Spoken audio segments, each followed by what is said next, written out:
ఇక్కడ వేరే వేరే వ్యక్తులు లేనేటివి కూడా ఉన్నట్టుగా చెప్తున్నారు. ఇది ఎంతవరకు కరెక్ట్?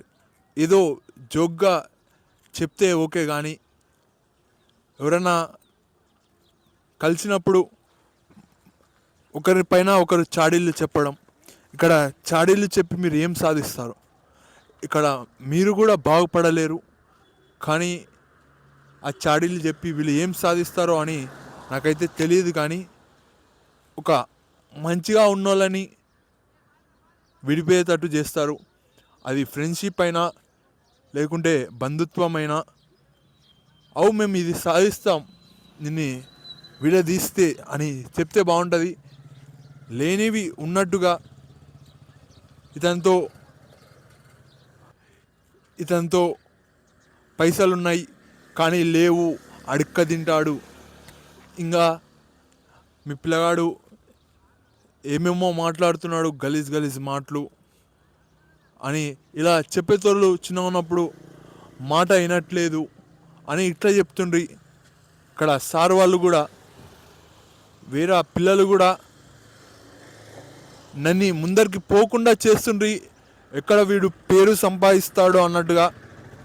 ఇక్కడ మేమే బాగున్నాం, మేమే బాగుండాలి అనే తత్వం అని చెప్పుకోవచ్చు. ఇక్కడ పోటీ తత్వం ఉండాలి దీంట్లో కూడా, కానీ ఆ టైంలో అర్థం కాలేదు. అవును, ఇలా చెప్తారు, ఒకరికొకరు మనం కలవకుండా మంచిగా ఉండకుండా. ఇక్కడ మంచిగా ఉండాలంటే కొందరితో కలిసి మాట్లాడితే బాగుంటుంది. ఇక్కడ నేను 10 మందితో కలవనని ఒక ప్రచారం చేస్తున్నారు, అది నిజం కాదు. నేను కాలేజ్లో ఈ డైలాగ్ స్టార్ట్ అయింది, కలవడు 10 మందితో అని. 10 మందితో కలవస్తే ఏమవుతుందంటే, ఒకదానికి సిగరెట్ అలవాటు ఉంటుంది, ఒకదానికి మందు అలవాటు ఉంటుంది, ఒకదాన్ని దొంగతనాలు చేస్తాడు, కొందరు మోసాలు చేస్తాడు. ఇంకా ఇవన్నీ ఒకే మనిషికి తాగుడు, సిగరెటు, గాంజా, డ్రగ్స్, బెట్టింగు, పైసలు, ఇట్లా దొంగతనం చేయడం, ఇవన్నీ ఒకరికే ఉన్న వాళ్ళు కూడా ఉన్నారు. ఇప్పుడు చెప్పండి, నేను వాళ్ళతో కలవాలా? నేనేంటి, నా పని చేసుకోవడం, మంచితనంతో ఉండడం, నన్ను నేను అర్థం చేసుకోవడానికి చాలా టైం పట్టింది. ఇప్పుడే సచ్చి బతికానని చెప్పుకోవచ్చు. నా పైన ఇలా కుట్రలు చేసి ఈరోజు నాకు ఇవన్నీ గుర్తుకొచ్చాయి. ఒకన్ని నేను మంచితనాన్ని నమ్ముకున్నాను. ఇక్కడ ఎన్నో ఛాయిస్ వచ్చాయి నాకు చెడ్డదారిలో వెళ్ళడానికి. సిగరెటు, మందు, చదువు అయితే అతి కష్టం పైన చదివాను, ఎక్కుతలేదు. అలానే ఎక్కించుకొని కష్టపడి పాస్ అయ్యి ఫెయిల్ అయ్యి వాళ్ళతో అనిపించుకొని తప్పు లేకున్నా ఇలాంటివన్నీ జరిగాయి. ఇంకా ఇట్లయితే కాదు, నేను మంచితనంతో బతుకుతున్నా, నేనే కరెక్టు, వీళ్ళు మా అబద్ధాలు మాట్లాడతారు, మోసాలు చేస్తారు. మా ఫ్రెండ్స్ కూడా ఇప్పుడు ఫోన్ చేస్తే ఫోన్ ఎత్తారు, అలాంటి ఫ్రెండ్స్ ఉన్నారు. రేపు నేను సక్సెస్ అయితే వీళ్ళకి నేను గుర్తొస్తాను. ఇంకా కొందరు ఉన్నారు, అప్పుడప్పుడు మాట్లాడతారు నాతో.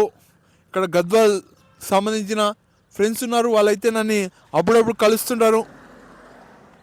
ఫ్రెండ్షిప్ కూడా ఏది ఎప్పుడు ఉంటుందో తెలియదు. ఒకప్పుడు మంచిగా ఉన్న ఫ్రెండ్సే ఒక్కొక్కసారి ఫోన్లో కూడా మాట్లాడకుండా అవుతాం. ఇప్పుడైతే నేను ఫోన్లో ఎందుకు మాట్లాడట్లేదు, నాకు వర్క్ అనేది ఉంది, నేను 10 మందితో కలుస్తాను.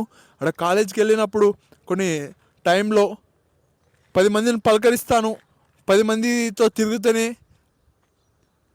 కరెక్ట్ అని కాదు, అవసరం ఉన్నప్పుడు 10 మందితో తిరుగుతాను. ఇక్కడ వేరే తాళ్ళకి కూడా వెళ్ళినప్పుడు మా మామ, ఇంకా మా తాత, వీళ్ళతో కలవడం జరిగింది.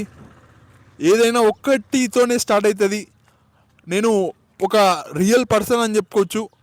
ఇలా ఒకరిపైన ఆధారపడడానికి చూసే రకం కాదు. ఇప్పుడు 10 మంది రావాలంటే టైం పడుతుంది, 10 మంది వచ్చే లోపల నేను చేద్దామని పని, మళ్ళీ 10 మంది పిలిచిన వాళ్ళు వస్తారని గ్యారంటీ లేదు. మరి 10 మందిని నమ్ముకొని నేను ఉండాలన్నా, ఆ 10 మంది ఆటోమేటిక్గా వస్తారు. నేను 10 మందిని కలిసి మాట్లాడుతున్నాను, వాళ్ళు కాదా? ఇది మనతో పాటు 10 మంది తిరగాలి అని ఈ రకం కాదు. ఆ 10 మందికి 10 అలవాట్లు ఉంటాయి. వాళ్ళతో ఇబ్బంది పడే కన్నా మళ్ళా ఒకరొకరు ఒక్కొక్కసారి ఒక్కొక్క మాట అంటారు. అతని మాట వినాలా ఇతని మాట వినాలా? నా మాట విందాం.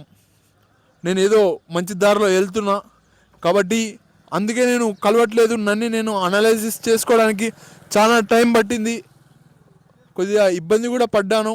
ఇప్పుడైనా నాలాగా బతకనియండి, చాడీలు చెప్పకండి అది లేనిది ఉన్నట్టుగా. ఒకప్పుడు మా తాత కూడా ఒక మంచి ఆస్తిపరుడు, ఒక ఊరు వదిలేసి వచ్చాడు. ఊరు వదిలేసి వస్తే అతని పైన ఏదేదో చెప్తారు.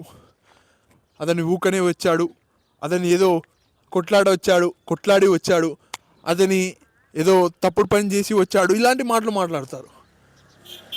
ఇక్కడ మంచితనానికి కనీసం గోడల పైన పేర్లు ఉండవు. ఇక్కడ ఎవరెవరు పేర్లు ఉంటాయి కానీ